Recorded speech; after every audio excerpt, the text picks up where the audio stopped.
லீலை பண்ணீங்க, கொலைகாரன் அதுக்கப்புறம் ஸ்டார்ட் பண்ணீங்க, அதுக்கப்புறம் தான் நம்ம வதந்தி சீசன் 1, இப்போ சீசன் 2. இதுக்கு இடையில் story and screenplay by Andrew அப்படின்னு உங்கள் பேரை பார்த்தோன்னே உங்களுக்கு ரொம்ப சந்தோஷமாக இருந்துச்சு. பாக்கெட் நாவல் அந்த பாக்கெட் நாவல் ஐடியாவும் அதே மாதிரி தான். He wanted to produce it and நான் டைரக்ட் பண்ணுறேன் அப்படிங்கிற பிளானில் தான் வந்துட்டு அதை நான் எழுதி முடிச்சு அதுக்கப்புறமா வந்துட்டு வதந்தி ஸ்டார்ட் பண்ணிட்டேனோன்னு நான் அந்த பிளானை ட்ராப் பண்ணிட்டேன். பட் அவனுக்கு அந்த கதை ரொம்ப பிடிச்சிருந்தது. எங்கள் கிளாஸில் வந்துட்டு புஷ்க காயத்ரி, குமார், விஜய் ஆண்டனி, விஷால் எல்லோரும் ஒரே பேட்ச் ஸ்டூடெண்ட்டு. இந்த மாதிரி ஃபைனல் இயர் இன்டர்ன்ஷிப் பண்ணி உங்ககிட்ட வந்து ஜாயின் பண்ணிக்கவா அப்படின்ட்டு கேஎஸ் ரவிக்குமார் சார்கிட்ட கால் பண்ணுறேன், அப்புறமா உதயகுமார் சார்கிட்ட கால் பண்ணுறேன். அந்த டைமில் அது மாதிரி நிறைய பேர் கால் பண்ணிருக்கேன். அப்போ யாரோ ஒருத்தர் வந்துட்டு ஹாஸ்டலில் எஸ்ஜே சூர்யான்னு ஒரு டேரக்டர் இருக்கார், அஜித் சாரையும் ஹாஸ்டலில் அஜித் சாரையும் சிம்ரனையும் வச்சு ஒரு படம் பண்ணுறாரு. இப்போ தான் ஸ்டார்ட் பண்ணுறாரு. அவங்க சொன்ன 10வது நிமிஷம் போய் கதவை தட்டி அவர்கிட்ட நான் அவங்ககிட்ட அசிஸ்டண்ட்டாக ஜாயின் பண்ணுவேன். நாளைக்கு ஒரு சாங் ரெக்கார்டிங் இருக்குது வந்துருங்கன்னாரு. அடுத்த நாள் கிளம்பி போனால் அன்றைக்கி தான் Sona song first time recording. Vaali release ஆகி பெரிய ஹிட் ஆனவொன்னே ஒரு நாள் வீட்டுக்கு வர்றேன், சூர்யா சார் வீட்டில் உட்காந்துருக்காரு. எங்கள் அப்பா வந்து ஆனந்த விகடன்லேருந்து அந்த ரிவ்யூ வந்து இவருக்கு சூர்யா சாருக்கு வந்து படித்து காமிச்சிட்ருக்காப்புல. பார்த்தா அவர் ரிலீஸ் ஆச்சுது, நீ வந்து என்னை பார்க்கவே இல்லை அப்படின்னு சொல்லிட்டு சூர்யா மூவிஸில் கமிட் ஆகிருக்கோம், படம் பண்ண போகிறோம், நாளையிலேருந்து ஆஃபீஸ்க்கு வா அப்படின்னு அவர் வந்து சொல்லிட்டு போனனால குஷி படம் ஒர்க் பண்ண ஆரம்பித்தேன். ஆக்சுவலாக 2 மணி நேரம் படம் எழுதுகிற அந்த ஒரு ரைட்டிங்கை விட 6 மணி நேரம் சீரீஸ் எழுதுறது ஃபாஸ்ட்டாக எழுதி முடிச்சிட்டேன் நான். கேம் ஆஃப் த்ரோன்ஸ்லாம் வந்து கிட்டத்தட்ட வந்துட்டு 6 சீசன் 7 சீசன் வந்துருச்சுது. நான் வந்து அப்படியே வந்துட்டு ஒரு 3 நாள் உட்காந்து பொறுமையாக ஒவ்வொரு எபிசோடாக பார்க்குறது. அந்த லாஸ்ட் 2 எபிசோடு வந்தோம்னா ஐயோ இன்னும் 2 மணி நேரம் தானே இருக்குது, சந்தோஷம், அதை மிஸ் பண்ணிடக்கூடாது, அந்த மாதிரி உட்காந்து பார்க்குறது. நான் ஒரு பெரிய மணிரத்னம் ஃபேன், குமார் வந்துட்டு பெரிய இளையராஜா ஃபேன். எங்கே சுற்றினாலும் திருப்பி அவரை பற்றி பேசுறதுக்கு வந்துடும். அதே மாதிரி ரஜினி சார் எங்கே சுற்றினாலும், இங்கே யாரையை பற்றி பெருசாக பேசணும்னா சுற்றி வந்துட்டு கட்சியில் ரஜினி சாரை பற்றி பேசணும். இனவே வந்துட்டு நம்ம படம் பண்ணணும்னு நினச்சோம்னா குமார் பக்கத்தில் இருக்கக்கூடாது, கொஞ்சம் தள்ளி இருக்கணும். அந்த மாதிரி ஏன் சார்? ஏன்னா நம்ம ஏதாவது ஒரு ஐடியா சொல்லி இதை வந்து டெவலப் பண்ணலாமா அப்படின்னா ரிஜெக்ட் பண்ணிடுவாப்ல.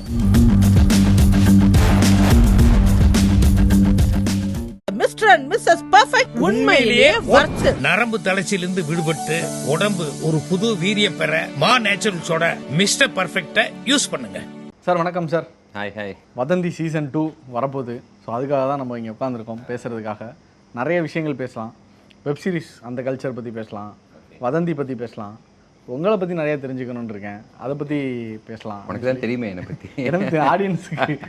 ஸோ பல விஷயங்கள் தெரிஞ்சுக்கலாம்னு நினைக்கிறேன் சார். வதந்தி எப்படி வந்திருக்கு சார் சீசன் 2? சீசன் 2 சூப்பராக வந்திருக்கு. ஆக்சுவலாக சீசன் 1 வந்து ஒரு பெரிய எக்ஸ்பெக்டேஷனை எல்லாருக்கும் செட் பண்ணிருச்சு. அப்படிங்கிறனால வந்துட்டு சீசன் 2ல் ஒரு சேலஞ்ச், அந்த எக்ஸ்பெக்டேஷனை எப்படியாவது மீட் அவுட் பண்ணணும் அப்படிங்கிற அந்த சேலஞ்ச் இருந்தது. அவுட்புட்டை பார்த்தப்போ பேப்பரில் இருந்ததை விட இன்னுமே வந்துட்டு ரொம்ப நல்லா வந்துருச்சு அப்படிங்கிற மாதிரி எல்லாருமே பயங்கர கான்ஃபிடென்ட் ஆகிட்டோம். சீசன் 1 பெரிய சக்ஸஸ். இப்போ அவங்க உங்கள்கிட்ட சீசன் 2 கேட்குறாங்க, உங்களுக்கு அதில் ஆர்வம் இருக்கணும், இல்லைனா உங்களுக்கு வந்து மூவி பண்ணலாம் அப்படின்ற ஒரு ஆர்வமாக வந்திருக்கும். எப்படி ஹேண்டில் பண்ணீங்க? ஆக்சுவலாக 1 முடிஞ்ச உடனே மூவி கமிட் பண்ணிவிட்டு ஆனால் மூவிக்கான கதையும் அப்போ ஃபுல்லாக ரெடியாக இல்லை, சீசன் 2க்கான கதையும் ரெடியாக இல்லை. 2ஐயும் பேரலாக எழுதலாம் அப்படிங்கிற மாதிரி முடிவு பண்ணிட்டேன். ஒரு நல்ல விஷயம் என்னென்னா அந்த ப்ரொடியூசர்ஸ் வந்துட்டு என்னை ஹரி பண்ணவே இல்லை. பிரின்ஸ் பிக்சர்ஸ் ஆக்சுவலாக சர்தார் பண்ணாங்களா, அவங்க தான் லக்ஷ்மண் சார் வந்துட்டு என்னை ஹரி பண்ணவே இல்லை. வதந்தி 1 பார்த்தேன், எனக்கு ரொம்ப பிடிச்சிருந்தது, நம்ம நல்ல ஒரு படம் பண்ணுவோம், அதுக்கேற்ற மாதிரி நீங்கள் வந்துட்டு ஃபுல்லி கன்வின்ஸ்டாக ஒன்று எழுதுங்கன்னாரு. நான் அப்போவே அவர்கிட்ட சொல்லிட்டேன், சார் சீசன் 2 கேட்டுட்டாங்க, ஸோ நான் இப்போ அதுவும் பேரலாக எழுத போகிறேன், நான் 2மே பண்ணுறேன் அப்படின்னு. ஆக்சுவலாக 2 மணி நேரம் படம் எழுதுகிற அந்த ஒரு ரைட்டிங்கை விட 6 மணி நேரம் சீரீஸ் எழுதுறது ஃபாஸ்ட்டாக எழுதி முடிச்சிட்டேன் நான். அது எப்படின்னு தெரியல, மேபி அந்த உலகத்துக்குள்ளேயே நான் இன்னும் இருந்தேனா என்ன. லிபர்ட்டி உங்களுக்கு அதிகமாக இருக்கா சார்? லிபர்ட்டி அப்படின்னு இல்லை, எனக்கு என்னென்னா இதுக்கு ஒரு டெம்ப்ளேட் ஒன்று செட் பண்ணிட்டேன் இல்லையா. வதந்தியில் வந்துட்டு ஒரு க்ரைம் நடக்குது, க்ரைமுக்கான அந்த இன்வெஸ்டிகேஷன் யார் பண்ணாங்க, இது வந்துட்டு க்ரைம் இன்வெஸ்டிகேஷன் த்ரில்லருடைய ஒரு டெம்ப்ளேட். ஆனால் அந்த கொலை எதனால் நடந்துச்சு, எதுக்காக நம்ம வந்து அந்த பர்சனுக்காக ஃபீல் பண்ணணும், அதோடைய மோட்டிவ் என்ன, இதில் ஆடியன்ஸ் அட்டாச் ஆகணும்னா அதுக்குள்ளே ஒரு எமோஷன் வரணும். அந்த எமோஷனுக்கான ரீசன் வைக்கிறதுல தான் each crime thriller varies. So புதுசாக ஒரு எமோஷனை ஒன்று பிடிக்கிறது இருக்கு இல்லையா. ஸோ எனக்கு இது வந்து ஒரு ரொம்ப கிளியர் கட்டாக இதுதான் இதோடைய ஃபார்முலா, இதை இப்படி ஹேண்டில் பண்ணணும் அப்படிங்கிறது மைண்டில் ரொம்ப கிளியராக தெரிஞ்சனால ரொம்ப ஈஸியாக அதுக்கான சம்பவங்கள் சீன்ஸு அதை வந்து என்னால் க்ரியேட் பண்ண முடிஞ்சுது. ஸோ ஃபீச்சர் ஃபிலிம் வந்துட்டு கம்ப்ளீட்டாக வேறு ஒரு ஸ்டோரியை டச் பண்ணிகிட்டு இருந்தேன். இது வந்து தெரிஞ்ச காலத்திலேயே வந்துட்டு ஒரு விஷயம் பண்ணிகிட்டு இருந்தேன். ஸோ அதனால் நம்ம ஃபீல்டு ஈஸியாக விளையாடலான்னு ரொம்ப வேகமாக சீசன் 2 கதை ரெடி ஆகிடுச்சுது. உடனே ப்ரொடியூசர்ஸ்க்கு வந்து இந்த மாதிரி வதந்தி எபிசோடு 2 சீசன் 2 வந்து எழுதி முடிச்சிட்டேன். ஸோ நான் அதை முதல்ல வந்துட்டு எடுத்துகிட்டு வந்துடுறேன் அப்படின்னு. அவங்க அப்பவும் ஒரு பிரச்சனை இல்லை தாராளமாக அப்படின்னு சொல்லி இதோடைய ஷூட்டிங் போய் முடிஞ்சுது. ஸோ இப்போ முடிச்ச உடனே இப்போ அடுத்த ஃபீச்சர் ஃபிலிம் ஸ்டார்ட் பண்ண வேண்டிய அந்த இது இருக்குது. நிறைய ரைட்டர் டிரெக்டர்ஸ்ட்ட பேசும்போது சார், அவங்க டச் பண்ணுற ஒரு பார்ட்டாக இருக்கும், ஆனால் அவங்க முடிக்கிறது வந்து வேறு கதையோட ஃபுல் வெர்ஷனாக இருக்கும். இப்போ நீங்கள் சொன்னீங்க பிரின்ஸ் பிக்சர்ஸ் அவங்களுடைய படமும் நான் ஒன்று ஸ்டார்ட் பண்ணேன், வதந்தியும் எழுதினேன், இது என்னோட கம்ஃபர்டபுள் சொன்னோன்னா நான் ஃபுல்லாகவே எழுதி முடிச்சிட்டேன் அப்படின்ற ஒரு ஃபேக்டர் வருதுல்ல.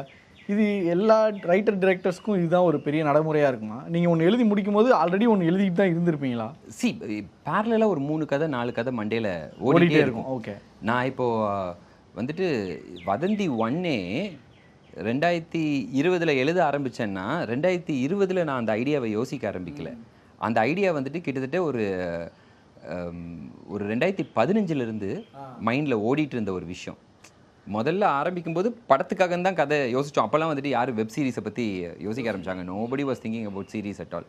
ஸோ அந்த டைமில் நான் பாட்டுக்கு வந்துட்டு ஒரு படத்துக்கான கதை அப்படின்ட்டு ஸ்லோவாக மெட்டீரியல்ஸ் கேதர் பண்ணுறேன். ஒவ்வொரு பீரியட் ஆஃப் டைம் பார்த்தா எக்கச்சக்கமாக இருக்குது. அப்போ கரெக்டாக கேம் ஆஃப் த்ரோன்ஸ், நார்கோஸ் இதெல்லாம் வந்துட்டு அப்படியே பிரேக்கிங் பேட் இதெல்லாம் வந்துட்டு ஒரு அப்படியே ரிப்பீட் மோடில் உட்காந்து பார்த்துக்கிட்டு இருக்கோம். கேம் ஆஃப் த்ரோன்ஸ்லாம் வந்து கிட்டத்தட்ட வந்துட்டு 6 சீசன் 7 சீசன் வந்துருச்சுது. ஒவ்வொன்றும் வந்துட்டு 10 எபிசோட், ஆல்மோஸ்ட் வந்து 10 hours ஆஃப் இது. நான் வந்து அப்படியே வந்துட்டு ஒரு 3 நாள் உட்காந்து பொறுமையாக ஒவ்வொரு எபிசோடாக பார்க்குறது. அந்த லாஸ்ட் 2 எபிசோடு வந்தோம்னா ஐயோ இன்னும் 2 மணி நேரம் தானே இருக்குது, சந்தோஷம், அதை மிஸ் பண்ணிடக்கூடாது, அந்த மாதிரி உட்காந்து பார்க்குறது. ஸோ இது நிறைய மெட்டீரியல் கேதர் ஆயிடுச்சுன்னு இதை ஒரு வெப் சீரிஸ்க்கு ஐடியாவுக்கு நம்ம வச்சுருப்போம் அப்படின்னு சொல்லி தூக்கி ஓரம் வச்சுட்டேன். ஸோ அப்படி தான் அமேசான் வந்து மீட் பண்ணி ஒரு வெப் சீரிஸ் பண்ணலாமான்னு கேட்கும்போது ஆல்ரெடி கையில் ஒரு விஷயம் ரெடியாக இருக்குது அப்படின்னோடனே இது உங்களுக்கு பிடிச்சிருக்கா சொல்லுங்கள் அப்படின்னு சொல்லி டக்குன்னு இமீடியட்டாக அது நம்ம ஒன்று ரெடியாக வச்சுருக்கிறோம், அங்கேருந்து ஒருத்தர் வந்து அது தேவைக்காக வர்றாங்க, அது ரெண்டும் கரெக்டாக மீட் ஆகுறது வந்துட்டு அமைஞ்சிருச்சுது. இதுக்கிடையில் நீங்கள் வந்து பாக்கெட் நாவல்னு சொல்லி ஒரு ஸ்டோரியும் எழுதியிருந்தீங்க, அது எங்கேருந்து வந்து? அதான் சொல்கிறேன்ல, இல்லை எங்கேருந்து டைம் கிடைக்குதுன்னு கேட்குறேன். ஏன்னா இப்போ புதுசாக பர்சீவ் பண்ணுறவங்களுக்கு, நான் சினிமா தான் அப்படின்னு வரவங்களுக்கு ஒரு கதை எடுத்துட்டா அதிலேயே தான் கான்சன்ட்ரேட்டடாக இருக்காங்க. நீங்கள் நிறைய பேர் நான் கேள்விப்பட்டிருக்கேன் 2-3 கதைகளை வந்து சைமல்டேனியஸாக ஹேண்டில் பண்ணிட்டே இருப்பாங்க. அது எப்படி? அதனால தான் கேட்டேன், பாக்கெட் நாவல் எப்படி உங்களுக்கு டைம் கிடச்சிது எழுதுறதுக்கு? அதாவது முதல்ல ஒரு கதை எழுதணுன்ட்டு அந்த நாவல்ஸாக ஸ்டார்ட் பண்ணும்போது இல்லை, அந்த ஒரு கதையை எப்படி பண்ணுறது அப்படிங்கிற குழப்பத்துக்குள்ளேயே அவன் உட்காந்துருப்பான். அதை பண்ணுறதே பெரிய இதாக இருக்கும். அதை நம்ம எப்படியோ ஒரு மாஸ்டர் பண்ண ஆரம்பிச்சிருவோம் இல்லையா. பண்ண ஆரம்பித்ததுக்கு அப்புறமா மல்டிபிள் ஸ்டோரிஸ் மைண்டில் வந்து விழுறது வந்து ரொம்ப ஈஸியாக அமைஞ்சிரும். இப்போ என் கையில் வந்துட்டு ஒரு 5 கதை 6 கதை வந்துட்டு பிளாட் ஐடியாவாக ஃபுல்லாக ஃப்ளஷ்ட் அவுட்டாக இருக்குது. நான் என்னென்னா உட்காந்து அதோடைய ஸ்க்ரீன் பிளேயும் டைலாகும் எழுதணும், அவ்வளோதான். அண்ட் ஒவ்வொரு பீரியட் ஆஃப் டைம் இந்த ஒவ்வொரு பிளாட் ஐடியாவையும் நான் சும்மா யார்ட்டையோ ஒன்று பேசும்போதில் ஒரு ஐடியா ஒன்று இருக்குது அப்படின்னு சொல்லுவேன். அவங்ககிட்ட சொல்லிக்கிட்டு இருக்கும்போதே இன்னும் எக்ஸ்ட்ராவாக 2 ஐடியா அதுக்குள்ளேயே வந்து விழும். ஸோ அது மாதிரி it keeps growing and growing and growing. Pocket novel ஐடியாவும் அதே மாதிரி தான். குமாரன் நானும் வந்துட்டு சும்மா அப்படியே ரெகுலராக மீட் பண்ணுறது, கிளம்பி வா பெசன்ட் நகர் போயிடலாம் அப்படின்னு சொல்லி போயிட்டு இருக்கிற எல்லா படங்களையும் பற்றி அப்படியே பேசுறது, ரேண்டமாக பல விஷயங்கள் அப்படியே பேசிகிட்டு இருக்குது. இப்படியே பண்ணிக்கிட்டு இருக்கும்போது தமிழ் படமா இல்லை அவரை பார்த்தா நாங்கள் வந்து ஹாலிவுட் படங்கள் மட்டுமே பார்க்குற அந்த மாதிரியும் தெரியுது, அதனால் கேட்குறேன். நாங்கள் வந்துட்டு வெறும் ஆக்சுவலாக குமார் நிறைய படம் பார்க்க மாட்டோம், ரொம்ப சூசி. ஸோ காட்ஃபாதர் அது மட்டுமே வந்துட்டு ஒரு 8 வாட்டி 10 வாட்டி 3 பாட்டையும் ஒன்றா போட்டு காலையிலேருந்து சாயங்காலம் வரைக்கும் பார்ப்போம் அப்படின்னு சொல்லி உட்காந்து பார்க்குறது உண்டு. காட்ஃபாதர் மட்டும். வல்சரவாக்கத்தில் வந்துட்டு என் ஃப்ரெண்டு ஒரு ஆஃபீஸ் வச்சுருந்தான். அந்த ஆஃபீஸில் ஒரே ஒரு ரூம். அந்த ரூமில் வந்துட்டு நாங்கள் படம் பார்க்குறதுக்குன்னு ஒரு டிவி செட் பண்ணி வச்சுக்கிட்டோம். அங்கே தான் வந்து ஆரண்யகாண்டமுடைய ஃபஸ்ட்டு அந்த ஒன்லைன் எழுதுனது அந்த ரூமில் தான் நடந்தது. ஸோ அந்த டிவியே எப்படி அப்படின்னா அந்த டைமில் இது வந்துட்டு அசிஸ்டன்ட் டைரக்டர்லேருந்து விட்டுட்டு படம் பண்ணணும்னு நினைக்கும் போது கொஞ்ச நேரம் நானும் வரும். ஓகே, டிவி ஓடிக்கிட்டே இருக்கும். சடனாக மொத்தமாக கலர் வந்து பிங்காக மாறிடும். அப்புறமா பட்டுன்னு ஒரு அடி அடித்தோம்னா திருப்பி ப்ராப்பர் கலர் வரும். அந்த மாதிரியான ஒரு இது. ஸோ அவன் போரூர்லேருந்து கிளம்பி அங்கே வந்துடுவான், நான் வந்துட்டு விருகம்பாக்கத்துலேருந்து கிளம்பி இங்கே வந்துட்டு உட்காந்து காலையிலேருந்து சாயங்காலம் வரைக்கும் 3 பாட்டையும் அப்படியே பார்க்குறது. அதை பார்த்துட்டு எத்தனை வாட்டி பார்த்தோம்னாலும் ஒவ்வொரு வாட்டி புதுசாக பேசுகிறதுக்கு ஏதாவது ஒரு விஷயம் இருக்கும். இல்லைன்னா மார்ட்டின் ஸ்கார்செஸியோடைய இது உட்காந்து இன்றைக்கி கெசினோ பார்க்குறோம், இன்றைக்கி வந்து குட்ஃபெல்லாஸ் பார்க்குறோம் அப்படின்ட்டு சும்மா அது கால் பண்ணி இன்றைக்கி என்ன பண்ணுறோன்னா உட்காந்து பயங்கரமாக இந்த ப்ரொடியூசரை போய் பார்க்குறோம், இந்த கம்பெனிக்கு போய் பார்க்குறோம், அதெல்லாம் கிடையாது. இன்னைக்கு உட்காந்து இந்த படம் பார்க்குறோம். ஆனால் அசிஸ்டன்ட் டைரக்டர் 2 பேருமே இல்லை, நானும் சூர்யா சார்கிட்டேருந்து வெளியே வந்துட்டேன். குமாரும் வந்துட்டு குட்டி குட்டி ஆட்ஸ்லாம் பண்ணாப்புல பண்ணிட்டு அவனும் வந்துட்டு இந்த மாதிரி அடுத்த கதை எழுதணும் அப்படிங்கிற அந்த ப்ராசஸில் இருந்துட்டு இருக்கான். ஸோ 2 பேரும் வந்துட்டு மீட் பண்ணி அப்படி பேசிக்கலாம் அப்படின்னும் போது காலங்கத்தால் ஃபோன் அடிச்சு அப்போ என்ன மேட்ரு அப்படின்னோடனே இன்றைக்கி உட்காந்து இந்த படம் பார்க்கலான்னு நினைக்கிறேன், சூப்பர் கிளம்பி வந்துடுவோம் அப்படின்னு சொல்லிட்டு வந்து உட்காந்து படம் பார்க்குறது. இந்த மாதிரி ப்ராசஸ் போயிட்டு இருக்கும்போது தான் அந்த பாக்கெட் நாவல் அந்த விஷயம் எனக்கு ஐடியா வந்தது. எப்போ சார் இது ரொம்ப வருஷம் முன்னாடி? அப்போ இது வந்துட்டு பாக்கெட் நாவல் ஐடியாவாக வந்தது வந்துட்டு கிட்டத்தட்ட ஒரு 7-8 வருஷத்துக்கு முன்னாடி வந்தது. அதுக்கப்புறமா ப்ராப்பராக ஃபியூ இயர்ஸ் பேக் வந்துட்டு he wanted to produce it and நான் டைரக்ட் பண்ணுறேன் அப்படிங்கிற பிளானில் தான் வந்துட்டு அதை நான் எழுதி முடிச்சு அதுக்கப்புறமா வந்துட்டு வதந்தி ஸ்டார்ட் பண்ணிட்டேனோடனே நான் அந்த பிளானை ட்ராப் பண்ணிட்டேன். பட் அவனுக்கு அந்த கதை ரொம்ப பிடிச்சிருந்தது. ஸோ அதனால் எனக்கு கொடு, நான் வந்து பண்ணிக்கிறேன் அப்படின்னாப்புல சரி ஓகே அப்படின்ட்டு கொடுத்துட்டேன். ஸ்டார்ட் பண்ணிட்டாப்புல அது போயிட்டுருக்கு. எப்படி சார் ஃப்ரெண்ட்ஸா நீங்கள்?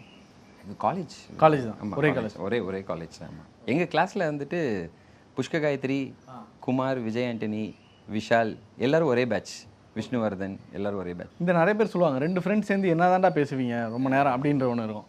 ஆனால் 2 ஃபிலிம் மேக்கர்ஸை வந்து தனியாக ஒரு ரூமுக்குள்ளே விட்டால் அவங்களுக்கு பேசுகிறதுக்கு பயங்கரமான விஷயங்கள் கிடைக்கும். ஒரு படம் எடுத்துட்டா அதை வந்து டைசெக்ட் பண்ணால் பேசிகிட்டே இருக்கலாம் அப்படின்ற ஒரு விஷயங்கள்லாம் வரும். ரொம்ப அதிகமாக பேசுனது காட்ஃபாதர் அப்படின்றத சொல்கிறீங்க. ரொம்ப அதிகமாக பேசப்பட்ட directors Coppola, Francis Ford Coppola, Martin Scorsese, Andrei தர்கோவ்ஸ்கி,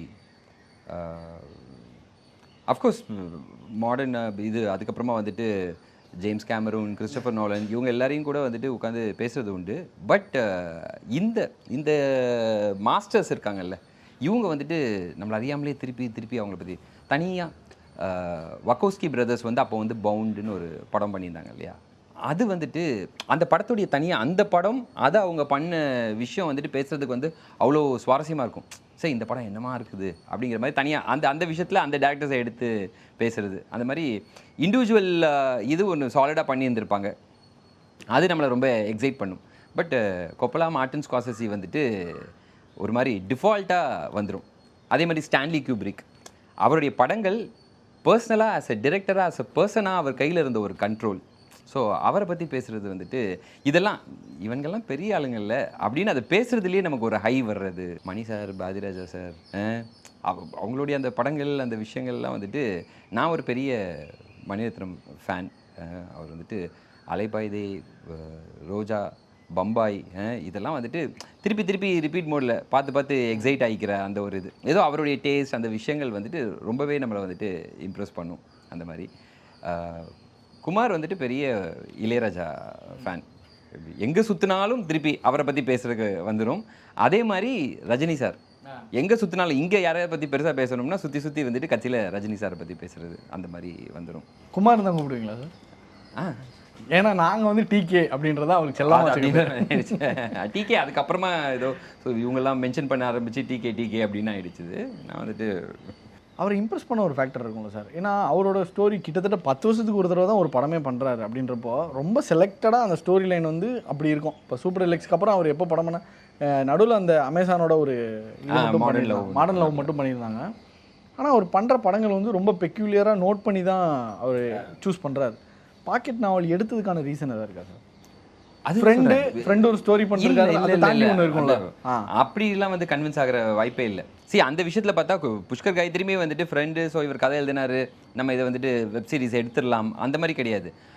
இந்த கதை அவங்கள பர்சனலாக எக்ஸைட் பண்ணணும்.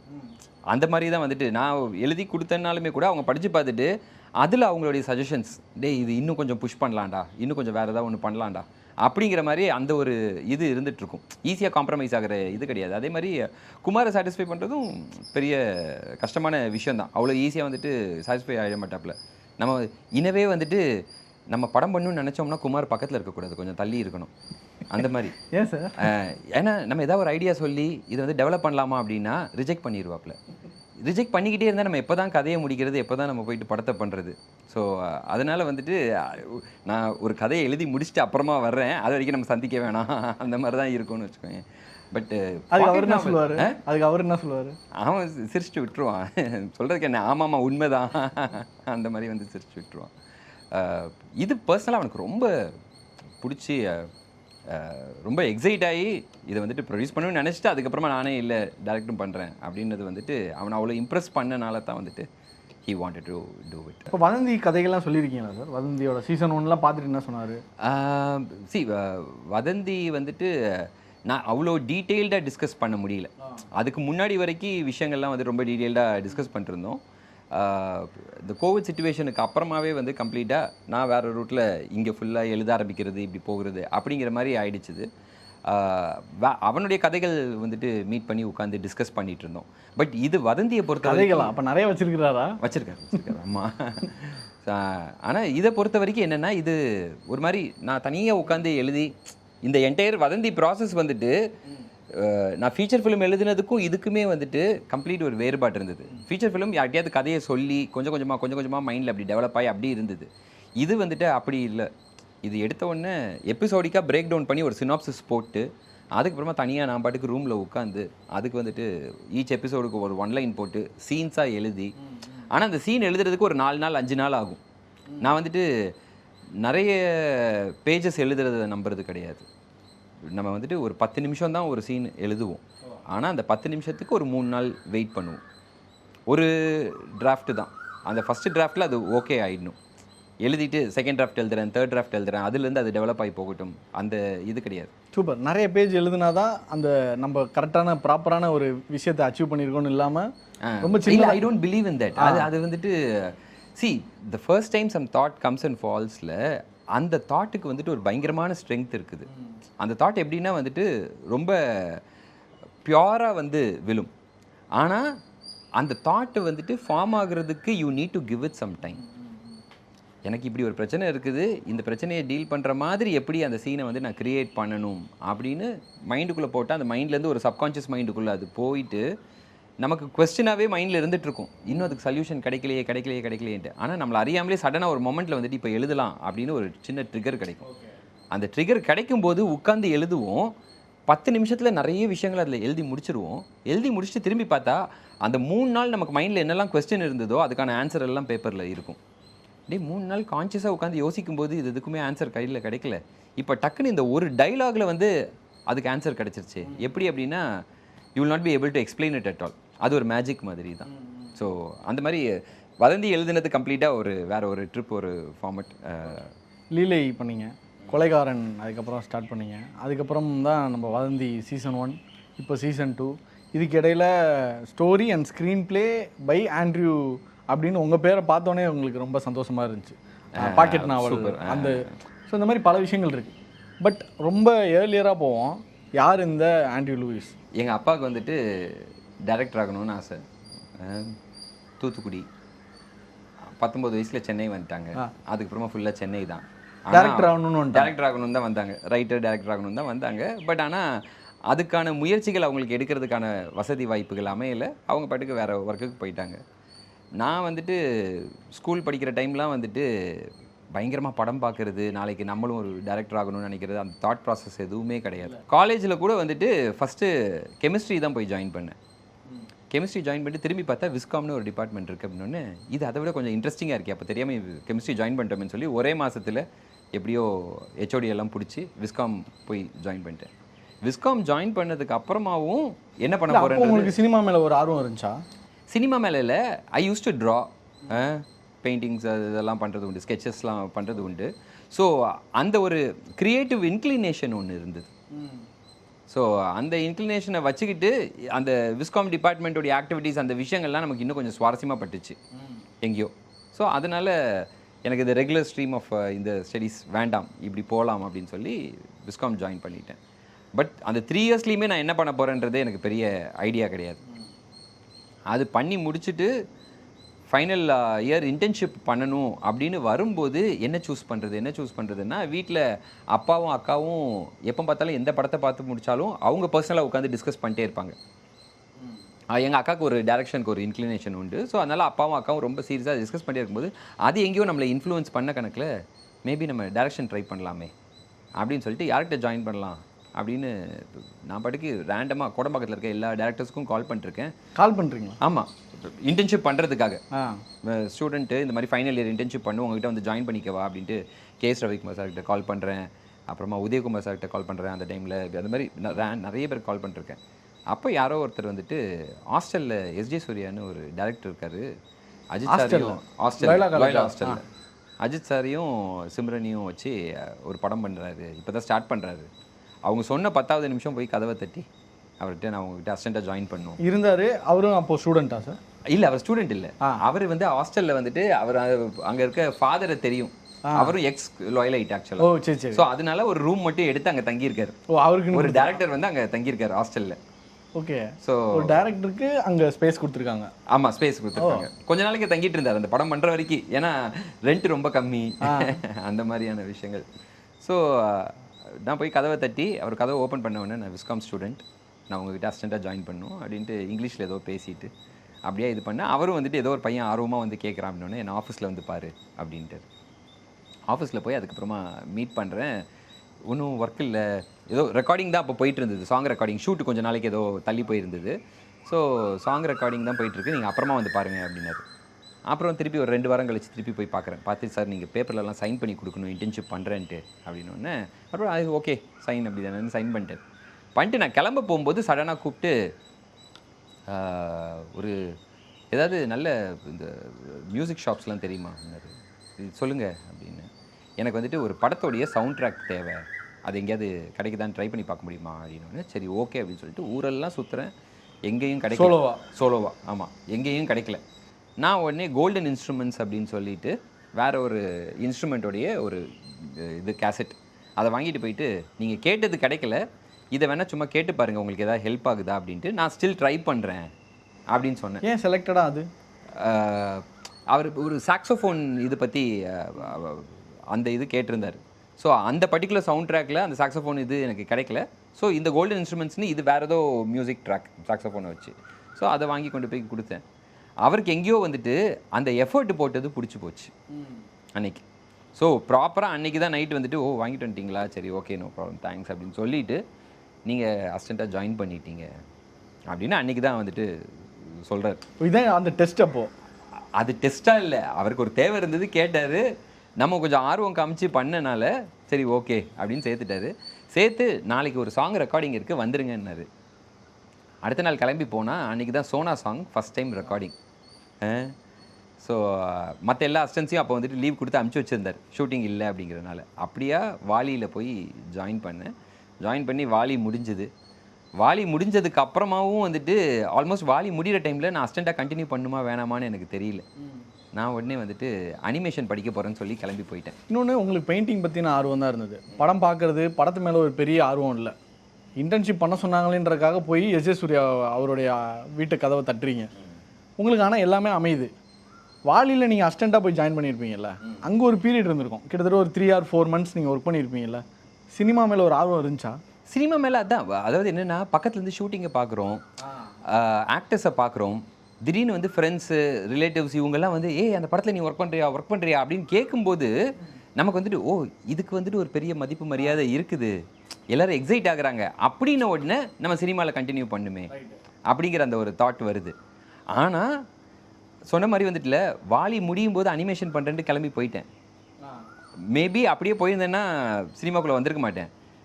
வாலி ரிலீஸ் ஆகி பெரிய ஹிட் ஆனவொன்னே ஒரு நாள் வீட்டுக்கு வரேன், சூர்யா சார் வீட்டில் உட்காந்துருக்காரு. எங்கள் அப்பா வந்து ஆனந்த விகடன்லேருந்து அந்த ரிவ்யூவை வந்து இவருக்கு சூர்யா சாருக்கு வந்து படித்து காமிச்சிட்ருக்காப்புல.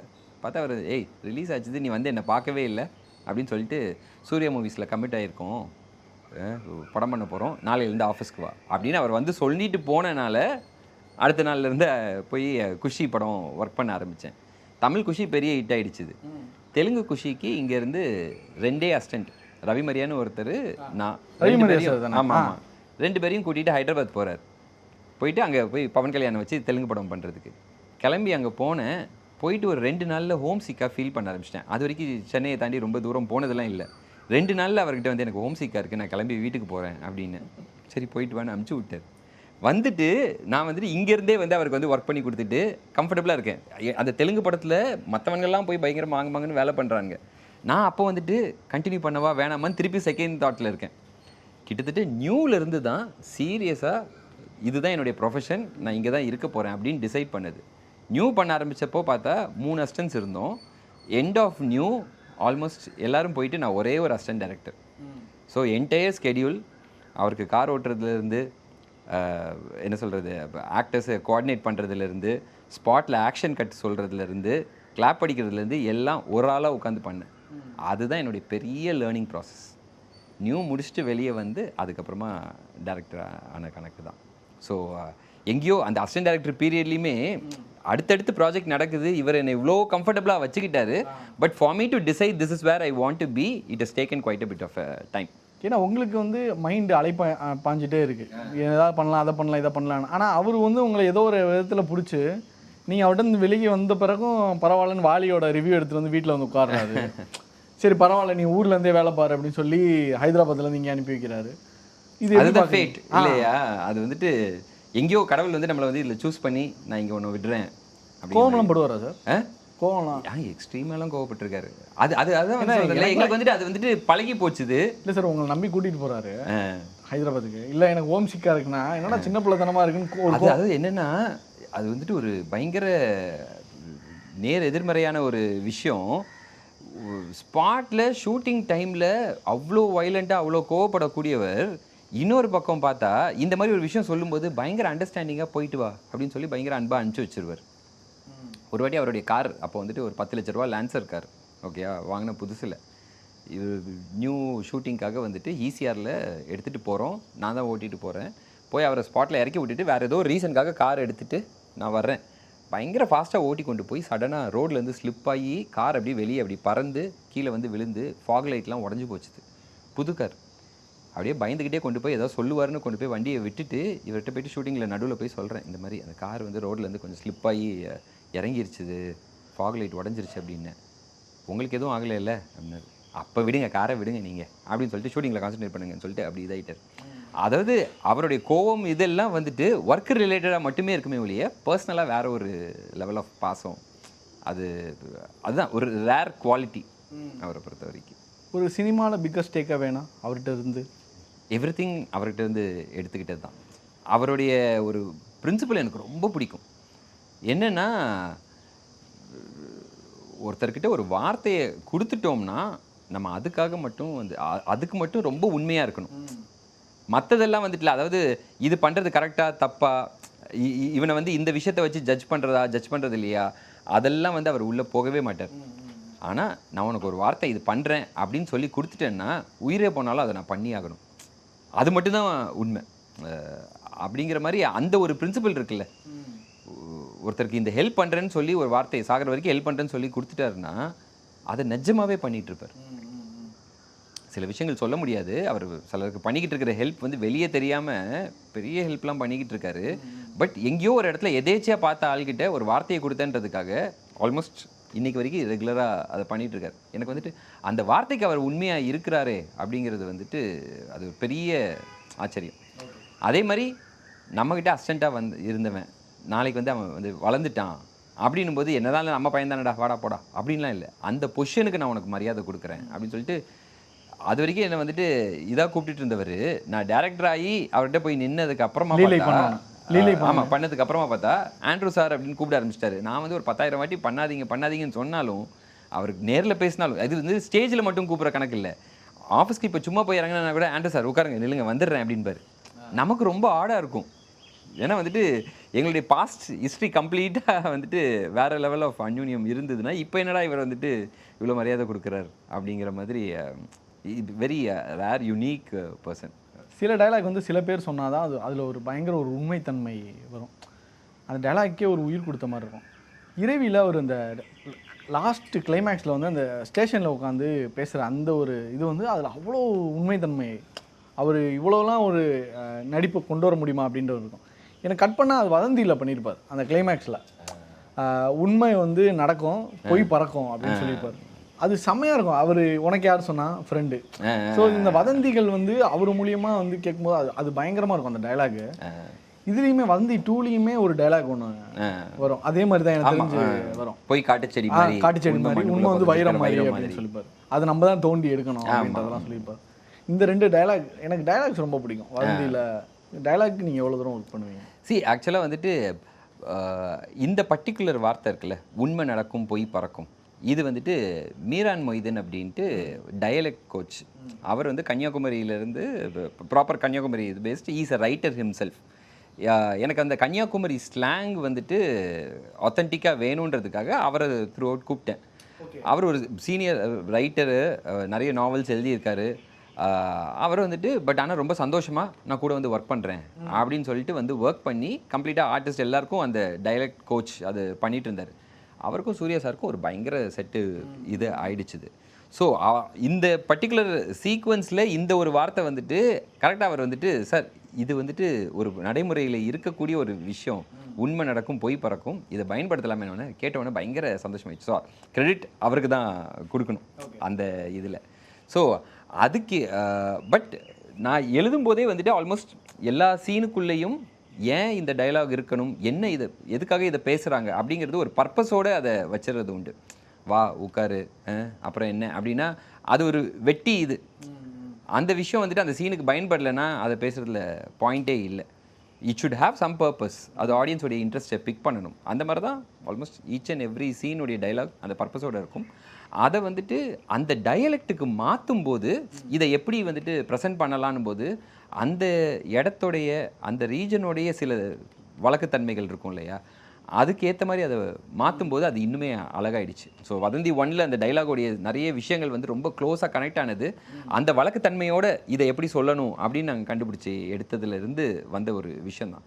அதே மாதிரி இப்போது சீசன் 2லேயுமே மதுரை வழக்குத்தன்மையோட இந்த எக்ஸ்பிரஷனை எப்படி சொல்லுவாங்க அப்படிங்கிற மாதிரி ஒவ்வொரு விஷயம் பிடிச்சி பேச வச்சுருக்கதும் வந்துட்டு அது வந்துட்டு டைலாகுக்கு தனியாக ஒரு மென்ஷன் பாராட்டு கிடைக்கும் அப்படிங்கிற மாதிரி அமைஞ்சிருக்கு. பொதுவாக வந்து அந்த ஒரு சீக்வல் பண்ணுறாங்கன்னா அதிலிருந்து அதே ஆக்டர்ஸை கொண்டு வந்து இதில் வைப்பாங்க.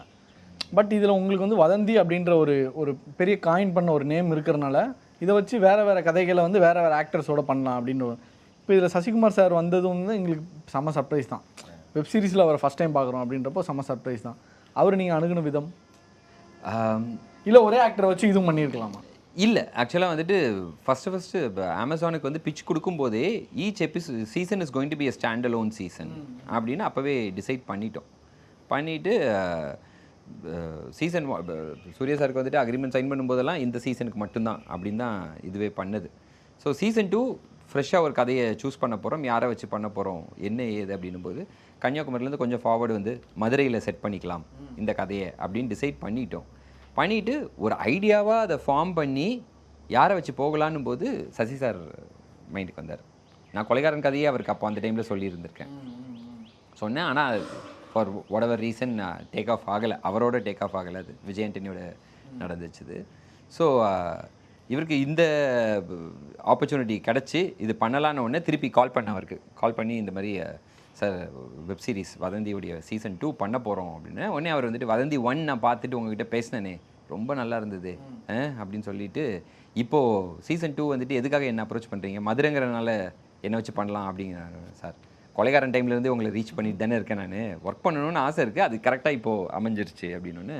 சரி கிளம்பி மதுரைக்கு வாங்க நம்ம பேசலாம் அப்படின்னு ஒரு டேட்டு கொடுத்துட்டார். ஃப்ளைட்லேருந்து போய் இறங்கின அடுத்த செகண்ட் கால், இறங்கிட்டிங்களா, நேராக கிளம்பி ஹோட்டலுக்கு வந்துடுங்க, நானும் வந்துடுறேன், சேர்ந்து பிரேக்ஃபாஸ்ட் சாப்பிட்லாம். ஸோ சொல்லிவிட்டு அவரும் கிளம்பி வந்தார். வந்து அன்றைக்கி ஃபுல் டே என் கூட டைம் ஸ்பெண்ட் பண்ணுறாரு. அது வந்துட்டு எனக்கே ரொம்ப ஆச்சரியமாக இருந்தது. இவ்வளோ டவுன் டு அர்த்தா, இவ்வளோ சிம்பிளாக இருக்கார், இவ்வளோ ரெஸ்பெக்ட் கொடுக்குறாரு, அந்த மாதிரி வந்து ரொம்ப இம்ப்ரெஸ் ஆகிட்டேன். பிரேக்ஃபாஸ்ட் முடிச்சுட்டு போய் உட்காந்து 8 எபிசோடோடைய ஐடியா ஃபுல்லாக ஃபார்ம் ஆகலை, பட் ஆனால் ஐடியாவாக அதை சொன்னேன். சொல்லி முடித்த அடுத்த செகண்டே அவர் வந்துட்டு நம்ம பண்ணலாம், இப்போ நான் பண்ணுறேன்னு ஒன்று உங்களுக்கு வந்துட்டு இந்த போலீஸ் ஆஃபீஸர் இப்படி தான் இருப்பார் அப்படின்னு ஒரு முகம் ஒரு உருவம் உங்களுக்கு மைண்டுக்கு வந்துடுது இல்லையா, இதை வச்சு நீங்கள் எழுதும்போது இன்னும் உங்களுக்கு ஈஸியாக இருக்கும், நீங்கள் முடிச்சுட்டு சொல்லுங்கன்னாரு. அது எனக்கு வந்துட்டு 1ஐயும் 2ஐயும் வேறுபடுத்தி எழுதுறதுக்கு ரொம்ப பெரிய அட்வான்டேஜ் ஆகிடுச்சுது. ஏன்னா சூர்யா சார்கிட்ட வந்துட்டு ஒரு பயங்கரமான ஒரு இது இருக்கும், ஒரு லவுட்னஸ் இருக்கும். பட் இருந்தாலும் அவரை நான் ரொம்ப க்ளோஸாக பார்த்தனால அவர்கிட்ட இருக்க அந்த சட்லிட்டியை வந்துட்டு என்னால் டேப் பண்ண முடிஞ்சது. இருந்தாலும் அந்த லவுட்னஸில் இருக்கிற ஆள் சட்டிலாக பண்ணாருன்னா எப்படி இருக்குமோ அந்த தன்மையில் அவர் பண்ணிட்டார். அதில் ஒரு ஸ்பைஸ் எப்போவுமே இருக்கும் அவருடைய இதில். இவர் வந்துட்டு எக்ஸ்ட்ரீம்லி சாஃப்ட். ஸோ அப்படியே வந்துட்டு அந்த ஸ்பைஸ் இல்லாத ஒரு சாஃப்டான ஒரு போலீஸ் ஆஃபீஸர் அப்படின்னா எப்படி இருக்கும் அப்படின்னா அது இவர் தான் அப்படிங்கிற மாதிரி உட்காந்துருச்சு. அது போக இந்த கேரக்டர் டிசைன் பண்ண விதமுமே எப்படி டிசைன் பண்ணேன்னா, இப்போது சசி சார் வந்துட்டு நண்பன்னா உயிரையும் கொடுக்கலாம் அப்படின்னு சொல்கிறாருன்னா, ஆமாம் இவர் உண்மையாக தான் சொல்கிறாருன்னு இது பண்ணிட்டு போயிடுவாங்க. வேறு ஏதாவது ஒரு ஹீரோ அதை சொன்னால், டே ஆமாம் அதை கண்டிப்பாக பண்ணுவான்னு நம்புறதுக்கு ஒரு 2 சீன் வைக்கணும்டா அப்படின்பாங்க இல்லையா? அந்த மாதிரி இவருக்கு வந்துட்டு அவர் ஆட்டோமேட்டிக்காக அவர் வந்துட்டு இப்படிப்பட்ட ஆள் அப்படின்னு நமக்கு வந்துட்டு மைண்டில் ஒன்று ஃபிக்ஸ் ஆகிருக்குல்ல. இந்த கேரக்டர் அந்த மாதிரி அவருடைய ரியாலிட்டி லைஃபுக்கு ரொம்ப க்ளோஸரான ஒரு கேரக்டர். ஸோ அவர் நடிக்கவே தேவையில்லை, அவர் வந்து அவராகவே இருந்தால் போதும் அப்படிங்கிற மாதிரி அது உட்காந்துருச்சுது. ஸோ நீங்கள் சீசன் 1 பார்த்த சூர்யா சாரும் சீசன் 2 பார்க்க போகிற சசி சாரும் 2 கேரக்டர்ஸும் கம்ப்ளீட்டாக வேறுபட்ட கேரக்டர்ஸாக இருக்கும். ஆனால் அவர் ஏற்படுத்தின அதே இம்பேக்டை இவரும் ஏற்படுத்துவார். பொது வெப்சீரிஸில் வேறு ஜானர் பண்ண முடியுமா? வேறு ஜானர்னால் நீங்கள் என்ன எக்ஸ்ப்ளோர் பண்ணால் நிறைய ரீச் ஆகணும்? இப்போது நீங்கள் சொன்ன மாதிரி தான், அடுத்த சீனு ரொம்ப சுவாரஸ்யமாக இருந்தால் அடுத்த எபிசோடு பார்ப்பேன், இல்லை அப்படின்னா அதை பாஸ் பண்ணிட்டு வெளியே வந்துட்டு வேறு படம் பார்க்க ஆரம்பிச்சிடும் ஓடிடியில். இதுதான் என்னோட மைண்ட் செட்டாக இருக்குது. அதனாலேயே வந்து வேகன்றப்போ அந்த த்ரில்லர் க்ரைம் இதெல்லாம் வந்து ப்ரியாரிட்டியாகவே நிறையா டிரெக்டர்ஸ் அப்ரோச் பண்ணுற ஒரு விஷயமா இருக்குது. வேறு என்ன ஜானர் ஷிஃப்ட் பண்ணால் நல்லாயிருக்கும்னு நினைக்கிறீங்க? ஆக்சுவலாக 2 விஷயம் கஷ்டம். ஹாரர் அது வேலைக்காகாது என்னை பொறுத்த வரைக்கும். காமெடி வந்துட்டு நம்ம இப்போ தேட்டரில் உட்காந்து பார்க்கும்போது நமக்கு சிரிப்பு வரலைன்னா கூட யாரோ ஒருத்தர் சிரிச்சாங்கன்னா நம்மளும் சேர்ந்து சிரிச்சிருவோம். இது வந்துட்டு தனியாக உட்காந்து பார்க்கும்போது அந்த ஹியூமர் நம்மளை வந்துட்டு அந்தளவுக்கு டச் பண்ண வைக்குமான்றது நமக்கு சொல்ல முடியாது. அதனால தான் இப்போ பார்த்தீங்கன்னா ஃப்ரெண்ட்ஸ் மாதிரியான அந்த சோப்ஸ்லாம் பார்த்தீங்கன்னா அவங்க வந்துட்டு அந்த என்டையர் இதையே வந்துட்டு ஒரு ஆடியன்ஸ் குரூப் முன்னாடி தான் ப்ளே பண்ணிட்டு இருப்பாங்க. ஸோ நம்ம ஷோவை வந்துட்டு டிவியில் பார்த்துட்டு இருக்கோம்னாலுமே கூட அது வெளியே இருந்து அந்த லாஃப்டர் சவுண்ட்லாம் கேட்டுட்டு இருக்கோம். கரெக்ட். நம்மளை ட்ரிகர் பண்ணுறதுக்காக, ஓ இந்த டைலாகுக்கு நீ சிரிக்கணும்டா, இந்த டைலாக் சிரிக்கணும்டா அப்படின்னு ட்ரிகர் பண்ணுற மாதிரி கூட அந்த விசில் சவுண்ட்லாம் வைப்பாங்க. எக்ஸாக்ட்லி. எதுக்குன்னா ஆடியன்ஸோ எவனோ ஒருத்தன் விசில் அடிக்கிறான் போல நம்மள அடிப்போம். எக்ஸாக்ட்லி. ஆமாம் அந்த மாதிரி. ஸோ அதனால் அந்த காமெடின்ற ஒரு விஷயமுமே வந்துட்டு நம்ம இதுக்கு வெப்சீரிஸ்க்கு ஒர்க் ஆகுன்றதுல ஒரு டவுட் இருக்குது. It's kind of rare. Thrillers வந்துட்டு அஃப்கோர்ஸ் ஒரு மாதிரி எங்கேஜாக வாட் நெக்ஸ்ட் அப்படிங்கிற அந்த ஒரு மூடு கொடுக்கறதுனால அது வந்துட்டு ஒரு பர்ஃபெக்ட் வெப்சீரிஸ் மெட்டீரியல் ஜான்ரா அந்த மாதிரி ஆயிடுச்சுது. ஹிஸ்டாரிக் அது வந்துட்டு இட்ஸ் ஒரு kind of a grandeur period historic அதெல்லாம் பண்ணுறது வந்துட்டு ஒரு சுவாரஸ்யமான ஒரு ஸ்பேஸ். ஸோ அது வெப்சீரிஸ்க்கு தாராளமாக ஒர்க் ஆகும். ட்ராமா அதே மாதிரி ஒர்க் ஆகும். சஸ்பென்ஸ் ட்ராமா இந்த விஷயங்கள் ஒர்க் ஆகும். பட் மற்ற ஜான்ரு நம்ம எக்ஸ்ப்ளோர் பண்ணலாம். Once again it all goes to the writing. எவ்வளோ எஃபெக்டிவாக எழுதுகிறோம் அப்படிங்கிறத பொறுத்து தான். பயோகிராஃபிஸ் அதே மாதிரி. பயோகிராஃபிஸும் வந்துட்டு பயங்கரமாக இப்போது நார்கோஸ் இருக்குது அப்படின்னா எங்கேயோ வந்துட்டு எனக்கு பாப்லோ எஸ்கோபாரை வந்துட்டு க்ளோரிஃபை பண்ண தன்மையில் தான் இருந்தது. பட் ஆனால் எனக்கு பார்க்க பிடிச்சிருக்குது.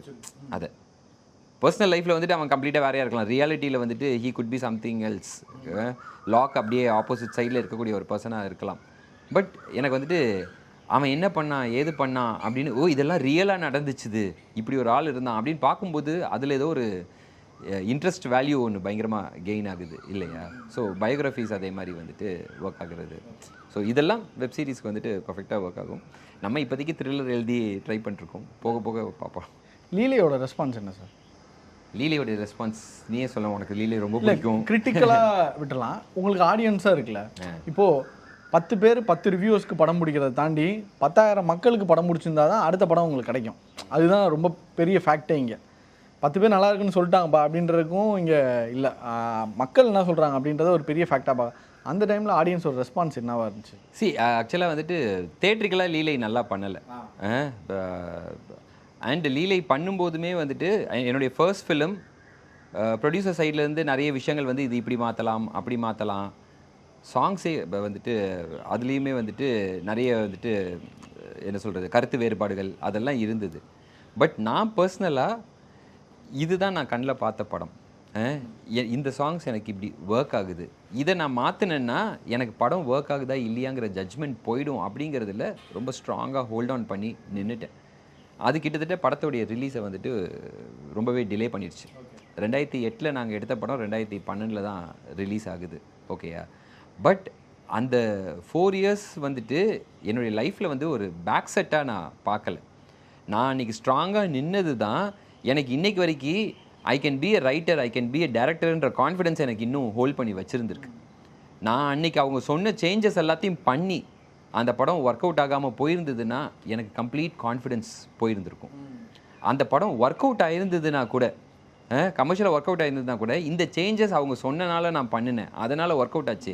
அப்போது உன்னுடைய தாட்டுக்கு வேல்யூ இருக்கா இல்லையா அப்படிங்கிற கொஸ்டினுமே வந்துடும், என்னை வந்துட்டு பெருசாக டிஸ்டர்ப் பண்ணியிருந்திருக்கும். But I will stand by this அப்படின்னு நான் நினச்சது தான் என்னை வந்து இந்த லாங் ரன் அந்த கான்ஃபிடென்ஸோடு வந்துட்டு கொண்டு போயிருக்கு. அண்ட் ஒரு ஃப்ளாப்பான படம், அதுதான் உண்மை, கமர்ஷியலாக ஒர்க் ஆகாத படம். அப்படிப்பட்ட படம் இன்றைக்கி படம் ரிலீஸ் ஆகி 14 வருஷத்துக்கு அப்புறமாவும் ஸ்டில் ஐஜிலையும் சரி, எனி சோஷியல் மீடியாலையும் சரி, சேட்டர் கண்டினியூஸாக இருந்துகிட்டே இருக்குது. அப்போது why would audience talk about something that doesn't work? அதோடைய சக்ஸஸ் ரொம்ப பெரிய லெவலுக்கு இருந்தனால தான் அன்றைக்கி வந்துட்டு பயங்கர கமர்ஷியலாக சக்ஸஸ் ஆன எத்தனையோ படங்கள் இன்றைக்கி நம்ம பேசுகிறதே இல்லை இல்லையா? 14 வருஷத்துக்கு அப்புறமா இப்போ லீலை கூட ரிலீஸ் ஆன எத்தனை படங்கள் வந்து இன்றைக்கி வந்துட்டு பேசிகிட்டு இருக்காங்கன்னா இல்லை. பட் நீங்கள் போயிட்டு இப்போது செக் பண்ணி பார்த்தீங்கன்னா பாட்டாக இருக்கட்டும், சீன்ஸாக இருக்கட்டும், மூவியை பற்றின லவ்வாக இருக்கட்டும், காமெடி போர்ஷன்லாம் எல்லாத்தையும் வந்துட்டு இன்றைக்கும் வந்துட்டு பேசிக்கிட்டே இருக்காங்க. அப்படின்னா மக்கள் மனசில் அது ரொம்ப பெரிய சக்ஸஸ், ஒரு பிளாக் பஸ்டர் ஹிட் ஆகிடுச்சு அப்படிங்கிறது தான் வந்துட்டு நான் ஸ்ட்ராங்காக ஃபீல் பண்ணுறது. I have been proud about making Leelai back then, I am proud even now. அடுத்து என்ன சார்? அடுத்து பிரின்ஸ் பிக்சர்ஸ்க்கு ஃபீச்சர் ஃபிலிம், வதந்தி கிரியேட் பண்ண உலகம், இந்த இதுக்கும் அதுக்கும் வந்துட்டு திருப்பி ஒரு வேர்ல்ட் ஆஃப் டிஃப்ரென்ஸ் இருக்கும். என்னுடைய இன்ட்ரெஸ்ட் வந்துட்டு என்னென்னா டிஃப்ரெண்ட் ஜான்ரா டச் பண்ணணும் அப்படிங்கிறது தான். ஸோ லீலை பண்ணிவிட்டு கொலைகாரன் பண்ணதே அதுக்கும் இதுக்கும் ஒரு ஜான்ரா வித்தியாசம் இருக்கணும் அப்படிங்கிற மாதிரி. நடுவில் வெப் சீரிஸ் வந்துட்டு வெப் சீரிஸை டிஃப்ரெண்ட் ஜான்ராவாக பார்த்தேன் நான். ஃபீச்சர் ஃபிலிமுடைய ரைட்டிங் வேறு, வெப் சீரிஸோடைய ரைட்டிங் வேறு, அதனால் இது ஒரு வித்தியாசமானதுன்னு. இதுவும் மர்டர் மிஸ்ட்ரியோடைய ஸ்பேஸில் இருந்தாலுமே கூட இதோடைய ரைட்டிங் கம்ப்ளீட்டாக வேறுங்கிறது வித்தியாசமான ஜான்ராவாக பார்த்தேன். இது என்ன ஜானர் சார் ஆக்சுவலாக? பாக்கெட் நாவல். பாக்கெட் நாவல் வந்துட்டு அதை பற்றி இன்னும் அவங்க எதுவும் சொல்ல ஆரம்பிக்கல அப்படிங்கிறதுனால நான் அதை ஹோல்ட் பண்ணிக்கிறேன். எதை பற்றி அதையாவது அதுவுமே ஹோல்ட் பண்ணிக்கிறேன். அது வந்துட்டு ஒரு பயங்கரமான ஒரு ஆடியன்ஸை வந்துட்டு சர்ப்ரைஸ் பண்ணுற ஒரு விஷயமா இருக்கும். ஸோ அதனால் அது க்யூரியாசிட்டி அப்படியே இருக்கட்டும். Okay okay okay. இப்போது ஃபீச்சர் ஃபிலிம் இப்போ பண்ண போகிறது இந்த ஜான்ராலேருந்து கம்ப்ளீட்டாக வேறு ஒரு இது. ஸோ அதனால் இதையும் பண்ணுவார், அதையும் பண்ணுவார், அந்த மாதிரியான ஒரு தன்மையில் இருக்கும். ஸோ பயங்கர இன்ட்ரெஸ்டிங்காக இருக்கும். ரொம்ப ரொம்ப நன்றி sir. Thank you so much. Mister and missus perfect, உண்மையிலேயே வொர்த். நரம்பு தளர்ச்சியிலிருந்து விடுபட்டு உடம்பு ஒரு புது வீரியம் பெற மா நேச்சுரல்ஸோட மிஸ்டர் பர்ஃபெக்ட்டை யூஸ் பண்ணுங்க.